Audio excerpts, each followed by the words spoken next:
Bonjour. Dans le psaume 107, toutes sortes de situations dramatiques sont décrites, desquelles l'Éternel a sorti l'homme par différents moyens, mais en adéquation avec le problème. Voici un cas qui me semble très courant, qui peut nous concerner un jour ou l'autre. Il est écrit: d'autres se montrèrent insensés par leur conduite criminelle et furent accablés sous le poids de leurs fautes. Leur âme éprouvait du dégoût pour toute nourriture. Ils étaient arrivés jusqu'aux portes de la mort. Mais ils crièrent vers l'Éternel dans leur détresse, il les sauva de leurs angoisses. Il envoya sa parole pour les guérir et les faire échapper à leur tombeau. Dans ce court descriptif, nous voyons que la cause du problème est une conduite insensée et criminelle. Le texte ne fait pas la distinction entre ce qui est volontaire et ce qui est le fruit de l'ignorance. Le résultat est le même. Ils étaient arrivés aux portes de la mort et il était urgent d'en sortir. Il est dit celui qu'ils ont appelé, il les sauva de leurs angoisses. Il est bien connu que l'angoisse crée des problèmes de digestion. Soit l'estomac se noue, soit le foie s'engorge par exemple. C'est la réponse physique à un problème émotif.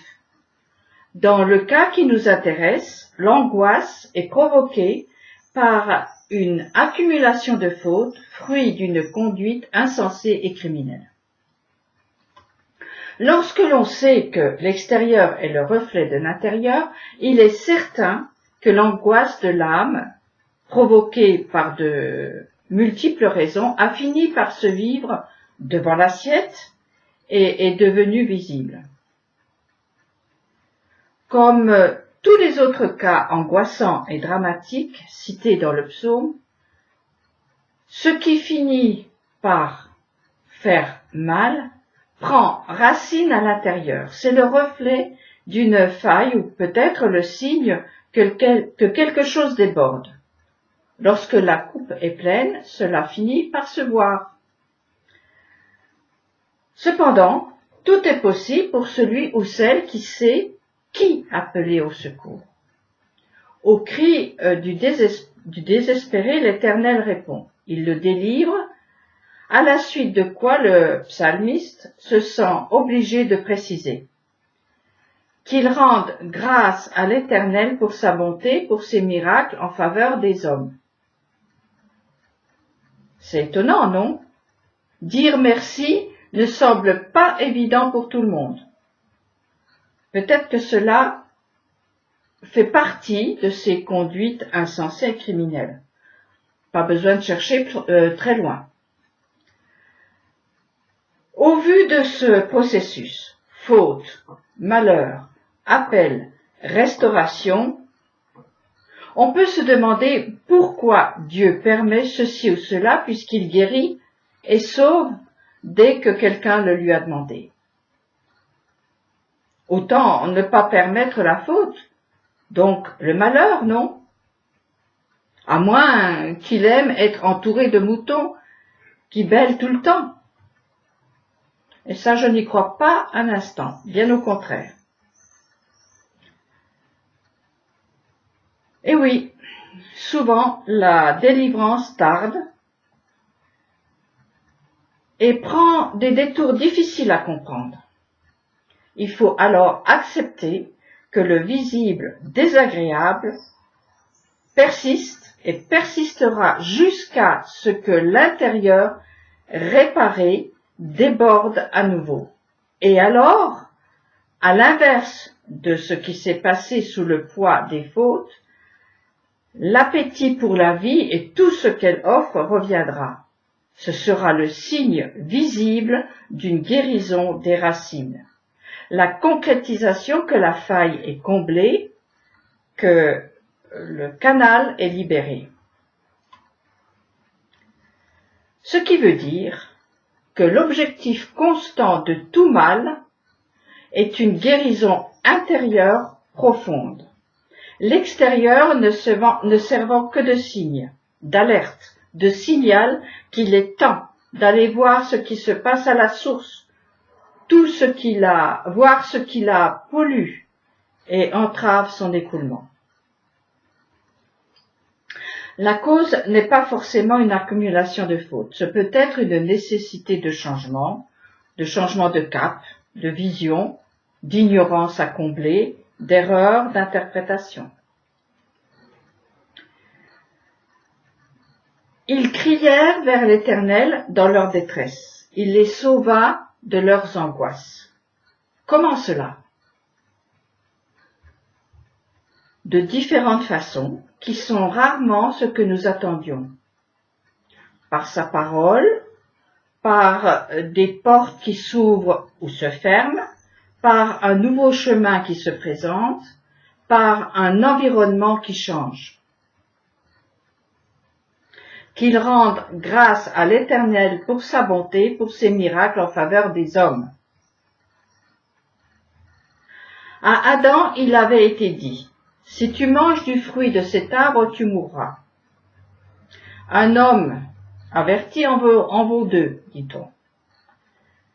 Adam ne savait pas encore ce que c'était la mort, tout comme nous. Nous ne savons pas. En théorie, oui, mais en réalité, non. Certains y voient un grand malheur, d'autres un grand bénéfice. Adam, lui, a choisi de connaître ce monde qui s'est présenté à lui, le trouvant bien tentant. Il y est allé, et nous n'en sommes pas revenus. Cependant, dans notre détresse à nous, aujourd'hui, nous avons cette affirmation rapportée dans le Deutéronome. J'en atteste sur vous, en ce jour, le ciel et la terre. J'ai placé devant toi la vie et la mort, le bonheur et la calamité. Choisis la vie et tu vivras, alors toi et ta postérité. Je trouve que cette affirmation ressemble étrangement à celle que Adam a entendue. Tu es devant deux arbres, lequel choisis-tu? Que choisissons-nous cette fois? L'Éternel est appelé le vivant. Il est la source de tout, surtout de la vie avec un grand V. Ami, si tu m'as écouté jusque-là, c'est que, un jour, tu as certainement choisi l'arbre de la vie. Tu sais que quels que soient les méandres que cette vie avec un grand V prendra, les montagnes qu'elle franchira et les abîmes d'où elle devra sortir, la vie croisera ta route. À toi de savoir l'attendre, l'entendre et la saisir. Après le choix malheureux de Adam, quelque chose est mort en lui. Aussi, à l'inverse, en choisissant la vie, quelque chose reprend vie en nous. Un germe se réveille, quelque chose d'inexplicable, tout comme ce qui est mort est inexplicable. L'un ou l'autre finissent par se voir. Il y a des signes qui en attestent, comme des bourgeons au printemps. Quel est le remède qui a été envoyé pour obtenir la guérison? C'est sa parole qui opère ce prodige. Nous pouvons tenter de comprendre la cause de cette dégringolade d'un homme jusqu'aux portes de la mort, avec comme signe visible une forme d'anorexie. Dieu est le dispensateur de toute nourriture, celle de l'âme et celle du corps. La nourriture de l'âme est la parole divine. Une âme dégoûtée de toute nourriture est une âme qui ne supporte pas la parole du maître du monde, qui la rejette, qui préfère, entre autres, les mots du serpent. S'abreuvant de mensonges, l'hôte de cette âme se retrouve accablé, acculé, comme il a été dit à Adam. Si tu manges cela, tu mourras. C'est exactement ce que dit le verset. Ils se montrèrent insensés par leur conduite criminelle et furent accablés sous le poids de leur faute. Adam et Ève se sont nourris des paroles mensongères du plus rusé des animaux. Et comme cela peut se passer depuis, l'âme, embourbée dans la confusion, est dégoûtée, écœurée. Et elle a beau crier à son hôte, « Aide-moi, je n'en peux plus, je vais te quitter, tu vas mourir. » Le sot continue sa conduite insensée, n'écoute pas et marche vers la mort. Dans un sursaut de conscience, et peut-être par simple instinct de survie, ils crièrent à l'Éternel. En réponse à ce cri, une nouvelle fois, une parole juste est envoyée. Allons-nous l'accepter? J'imagine qu'elle peut être celle-ci. Des deux arbres qui sont devant tes yeux, choisis celui de la vie. Laisse celui qui te donnera la connaissance de ce qui est bon ou mauvais. Vis avec tout ce que je te donne chaque matin. Je t'ai dit ce qui est bon pour toi et ce qui ne l'est pas. Pourquoi as-tu voulu jouer au plus malin? Reviens à la parole juste, à celle qui donne la vie à l'âme. Alors, tu vivras.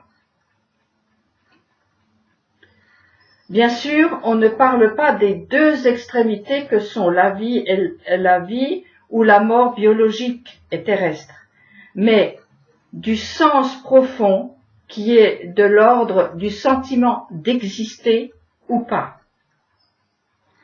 Exister dans un projet qui ne nous appartient pas, mais dont nous sommes les partenaires, qui est d'amener l'homme et la création à sa perfection. Bon courage et bonne semaine à tous.